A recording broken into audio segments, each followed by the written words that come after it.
বন্ধ হয়ে গেছে, কি হচ্ছে?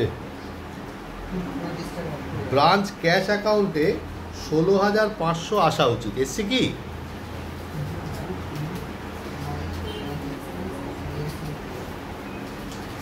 $16,500 আসা উচিত, এসছে। তাহলে ব্রাঞ্চ ক্যাশ ব্রাঞ্চ এক্সপেন্সেস এলো 16,500। সঙ্গে সঙ্গে চলে যা ব্রাঞ্চ এক্সপেন্সেস অ্যাকাউন্টে। ব্রাঞ্চ এক্সপেন্সেস অ্যাকাউন্টে এলে টু ব্রাঞ্চ ক্যাশ অ্যাকাউন্ট।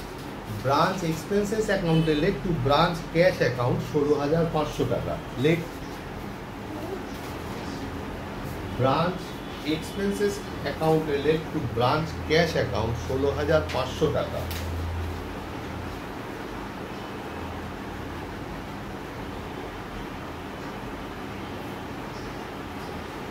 হলো।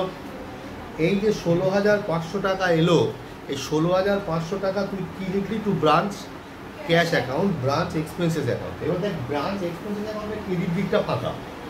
এই পয়সা কোত্থেকে জোগাড় হবে? পিএল থেকে জোগাড় হবে। তাহলে by branch profit and loss account, by branch profit and loss account dash দিয়ে ব্যালেন্সিং ফিগার 21,500 আসা উচিত। 21,500 আসা উচিত, এসছে। সঙ্গে সঙ্গে ব্রাঞ্চ পিএল এলে টু ব্রাঞ্চ এক্সপেন্সেস অ্যাকাউন্ট, একদম।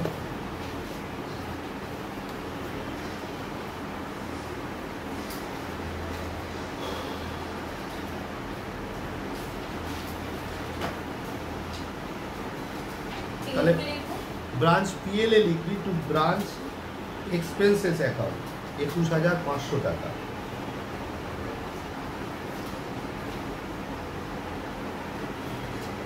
হয়েছে?